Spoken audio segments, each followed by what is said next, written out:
Bonjour à tous. Alors le but de la séance aujourd'hui, ça va être de terminer le cours sur les statistiques.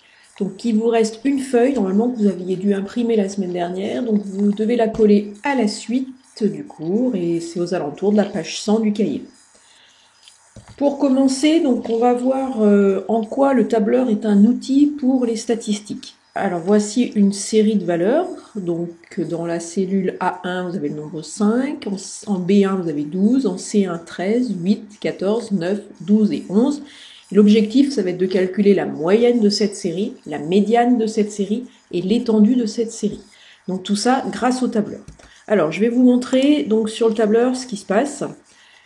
Donc ici, j'ai rentré les valeurs donc dans les différentes cellules et l'objectif est de calculer la moyenne. Alors première façon pour calculer la moyenne, eh bien une façon toute simple, on additionne toutes les valeurs et on divise par le nombre de valeurs.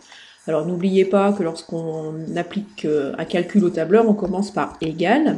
Donc égal, on commence. Alors bien penser à mettre les parenthèses puisque c'est la somme des valeurs, la somme de toutes les valeurs. Donc parenthèse indispensable avant d'effectuer la division. Donc ce nombre, c'est-à-dire le contenu de la cellule A1, plus le contenu de la cellule B1, plus le contenu de la cellule C1, plus le contenu de la cellule D1, on continue jusqu'à G1, et le tout divisé par le nombre de valeurs, c'est-à-dire 8. Donc première façon pour calculer la moyenne, 10 et 12. Donc ça c'est une moyenne, c'est une façon très simple, mais on sent aussi que cette façon elle a des limites, puisque imaginez que vous ayez 300 valeurs, ce serait encore très pénible d'additionner 300 cellules pour calculer la moyenne. Donc on va essayer de trouver quelque chose de plus simple, puisque dans le tableur, il y a des fonctions. Il y a des fonctions, alors plutôt que de faire A1 plus B1 plus C1 plus D1, etc., il y a une fonction qui s'appelle une fonction somme. Fonction somme, comme son nom l'indique, elle additionne. Qu'est-ce qu'elle additionne? Alors là, on va essayer. Donc si je lui demande d'additionner, alors on met des parenthèses après somme, si je lui demande d'additionner A1, point virgule, H1, qu'est-ce que ça veut dire? Alors je vais vous montrer, le plus simple je pense que c'est de voir. Alors je ferme la parenthèse, je fais entrer, voilà ce qui se passe. Somme de A1, point virgule, H1, elle me met 16. Le contenu de la cellule est 16. Comment ça s'explique? C'est tout simplement le résultat de 5 plus 11. Donc si on tape somme de A1, point virgule, H1, ça veut dire qu'on additionne le contenu de la cellule A1 et le contenu de la cellule H1. Nous, c'est pas ce que l'on veut, on voudrait additionner le contenu de toutes les cellules de A1 jusqu'à H1. Et le jusqu'à avec le tableur, alors il ne faut pas mettre un point virgule ici, mais il faut mettre 2 points. Alors on va essayer, somme de A1, 2 points H1, on essaye, donc j'entre, je fais entrer tout simplement, et là ça nous donne bien la somme totale, 84. Donc bien retenir, si vous mettez somme de A1, point virgule H1, ça veut dire que c'est la somme de A1 et de H1 uniquement. Si vous mettez 2 points, le 2 points signifie jusqu'à, donc ça veut dire de A1 jusqu'à H1. Alors évidemment, il faut que je rajoute le divisé par 8. Donc somme de A1, 2 points H1, le tout divisé par 8, et ça vous donne la moyenne. C'est une deuxième façon de faire. Il y en a encore une troisième qui est encore plus rapide. Donc il existe une fonction somme dans le tableur, mais il existe aussi une fonction moyenne, donc tout simplement moyenne. Moyenne de quoi? Alors je vais réessayer A1, si je fais la moyenne de A1 point virgule H1, et bien si vous avez compris ce qui se passe précédemment, là ça va faire exactement la même chose, c'est-à-dire la moyenne de A1 et de H1. Donc la moyenne de 5 et de 11, 5 plus 11, 16, 16 divisé par 2, 8. C'est pas ce que l'on veut. Nous, on veut la moyenne de A1 jusqu'à H1, donc il ne faut pas mettre point virgule, mais 2 points. Et on trouve encore une fois 10 et demi. Donc vous voyez que le tableur est quand même un outil fantastique pour calculer une moyenne. Alors est-ce qu'il en est de même pour la médiane? Eh bien la réponse est oui. Si je veux chercher la médiane de cette série, il suffit que je tape égal, médiane, encore une fois, de A1, 2 points, H1. Entrée. Et on trouve la médiane qui est de 11,5. Vous pouvez vérifier si vous le souhaitez. Vous écrivez les valeurs dans l'ordre croissant et vous allez voir qu'il y a 8 valeurs. Donc c'est un nombre qui est pair. Donc ça veut dire que la médiane, c'est la moyenne de la quatrième et de la cinquième valeur. La quatrième valeur, c'est 11. La cinquième valeur, c'est 12. Donc la médiane est bien 11,5. Alors pour l'étendue. Pour l'étendue, c'est un petit peu différent. Alors on va essayer quand même. Hein, égal, étendue de A1. 2 points H1 et vous allez voir que malheureusement ne connaît pas. le tableur ne connaît pas la fonction étendue, elle n'existe pas. Donc l'étendue, par définition, je vous rappelle que c'est la valeur la plus grande moins la valeur la plus petite. La valeur la plus grande, ce qu'on peut appeler la valeur maximale. Donc il existe une fonction max. Max, donc max de A1, H1. Donc je vais juste faire ça dans un premier temps. Si je fais le max de A1, H1, elle va trouver la valeur maximale entre A1 et H1. En l'occurrence ici, il s'agit de 14. Donc, il ne suffit pas de faire max de A1, H1, mais il faut enlever le minimum de A1, H1. Donc, max de A1, H1, donc ça va nous renvoyer à la valeur maximale entre A1 et H1, c'est-à-dire 14, moins le min, ça va nous renvoyer à la valeur minimale de A1, H1, ici c'est 5, donc 14 moins 5, 9. Donc voilà ce que l'on peut faire avec le tableur, c'est quand même assez fantastique, puisque si vous avez 8 valeurs, très bien, mais si vous en avez 300, vous avez exactement la même chose à taper. Max de A1 jusqu'à A300, moins min de A1 jusqu'à A300, et ça vous donne, jusqu'à 300, oui, et ça vous donne directement l'étendue. Donc c'est quand même assez fantastique. Alors on revient au tableau que vous devez donc compléter. Donc voilà ce que vous devez écrire dans les différentes cases du tableau. Donc la première possibilité, c'est la façon la plus simple, mais c'est pas la façon la plus efficace. Deuxième possibilité avec la fonction somme, donc on gagne déjà un temps fou. Somme de A1 de point H1, on divise par 8. Troisième possibilité, moyenne de A1 de point H1. Alors bien faire attention, si on met un point virgule, somme de A1 point virgule à H1, ça veut dire A1 plus H1. Et si on met 2 points, ça veut dire de A1 jusqu'à H1. Pour calculer la médiane, vous faites médiane de A à H1, avec 2 points évidemment. Et pour calculer l'étendue, vous faites le max moins le min. On va pouvoir passer maintenant aux exercices. Donc le premier exercice qui est sous vos yeux, donc ce sont 3 exercices type brevet, donc c'est des classiques qu'il faut savoir faire. Donc vous avez un diagramme en barre, en bâton, ci-dessous, qui vous donne les notes obtenues à un contrôle de mathématiques par les élèves de 3e. Première question, combien d'élèves y a-t-il dans cette classe ? Deuxième question, quelle est la note moyenne? Troisième question, quelle est la note médiane? Quatrième question, quelle est l'étendue? Donc ça, c'est vraiment l'exercice type, l'exercice classique. On vous demande les 3 choses qu'il faut savoir faire, finalement, moyenne, médiane, étendue. Alors, la première chose à faire ici, c'est d'analyser le graphique, de bien comprendre comment ça fonctionne. N'hésitez pas à mettre en pause ici pour essayer d'analyser par vous-même le graphique, puisque là, je vais directement passer à la correction. Donc ce premier bâton, il signifie qu'il y a effectif 2, donc 2 élèves qui ont obtenu la note 8. On a 5 élèves qui ont obtenu la note 9, on a 2 élèves qui ont obtenu 10, 2 élèves qui ont obtenu 11, etc. Donc combien y a-t-il d'élèves dans la classe? Eh bien, il suffit de faire 2, plus 5, plus 2, plus 2, plus 3, plus 2, plus 7, plus 2. Et on trouve donc 25 élèves. 25 élèves dans la classe. Deuxième question, quelle est la note moyenne? Donc, note moyenne, ici, il s'agit d'une moyenne pondérée, puisque le 8 intervient 2 fois, donc 8 fois 2. Le 9 intervient 5 fois, 9 fois 5. Le 10 intervient 2 fois, 10 fois 2, plus 11 fois 2, plus 12 fois 3, plus 13 fois 2, plus 14 fois 7, plus 15 fois 2. Je répète, les statistiques, c'est quelque chose d'assez simple, donc on rédige correctement. On n'oublie pas d'écrire le calcul, on ne balance pas une moyenne sans calcul. Et on trouve 11,72 pour la moyenne.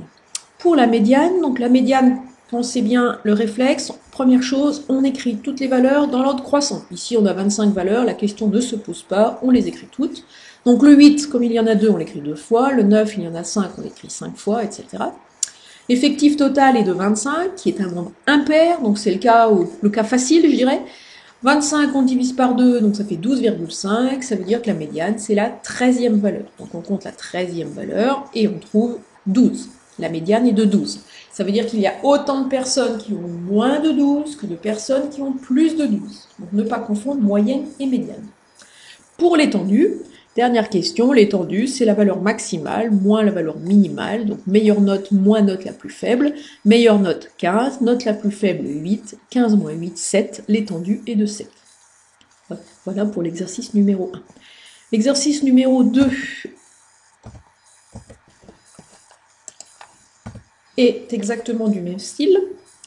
Donc cette fois-ci, on a interrogé les élèves d'une classe de 3e sur le temps mis en minutes pour le trajet aller-retour entre leur domicile et le collège. Les résultats sont représentés par le diagramme en barre suivant. détermine moyenne, étendue, médiane de cette série statistique. Et là s'ajoute une question, donne la signification de chacune de ces caractéristiques. Alors le principe est exactement le même. Donc première chose à faire, on va déjà compter combien il y a d'élèves dans cette classe de 3e. Donc on en a 2 qui mettent 10 minutes, on en a 7 qui mettent 20 minutes, 5 qui mettent 30 minutes, etc. Donc 2 plus 7 plus 5 plus 2 plus 5, etc. Et on trouve 28 élèves. Pour trouver la moyenne, donc 10 fois 2, plus 20 fois 7, plus 30 fois 5, plus 40 fois 2, on va jusqu'au bout. Et on divise le tout par 28 et on trouve 41,07. Donc le temps moyen est de 41,07 minutes.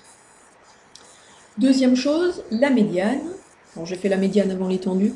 Alors pour trouver la médiane, donc on écrit les 28 valeurs dans l'ordre croissant. Donc le 10, on l'écrit 2 fois, 10, 10. Le 20, on l'écrit 7 fois. 20, 20, etc. Le 30, on va l'écrire 5 fois, etc. Le 40, on l'écrit 2 fois, donc on continue jusqu'au bout.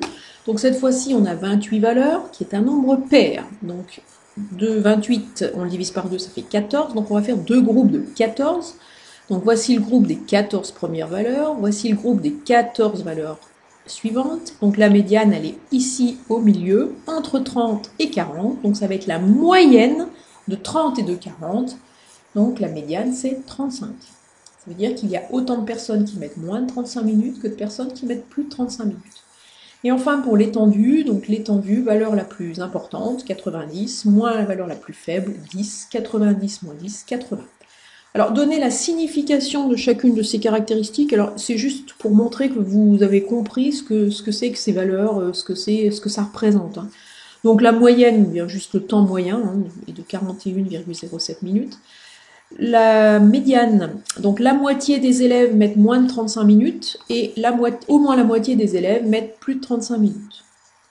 Et l'étendue, donc l'étendue, la différence entre l'élève qui met le plus de temps de trajet et celui qui met le moins de temps de trajet est de 80 minutes. Voilà, on demande juste ça, rappeler un peu les définitions appliquées à la situation. Exercice numéro 3, alors un tout petit peu différent celui-là. Parmi les nombres polluants de l'air, les particules fines sont régulièrement surveillées. Les PM10 sont des particules fines dont le diamètre est inférieur à 0,01 mm. En janvier 2017, les villes de Lyon et Grenoble ont connu un épisode de pollution aux particules fines. Voici les données concernant la période du 16 au 25 janvier. Donc pour Lyon, vous avez directement moyenne, médiane, concentration mini, concentration maxi. Voilà les sources qui sont données. Et pour Grenoble, vous avez toutes les valeurs entre le 16 et le 25 janvier.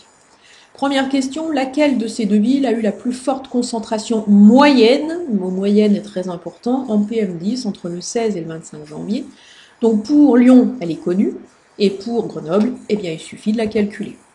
Alors voilà la correction, donc pour Grenoble, vous faites 32 plus 39 plus 3 petits points, je n'ai pas tout écrit, le tout divisé par 10, et vous trouvez 63,4 microgrammes par mètre cube.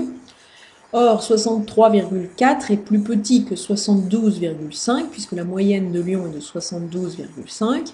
Ça veut dire que la moyenne de Lyon, la moyenne lyonnaise, est supérieure à celle de Grenoble. Question 2.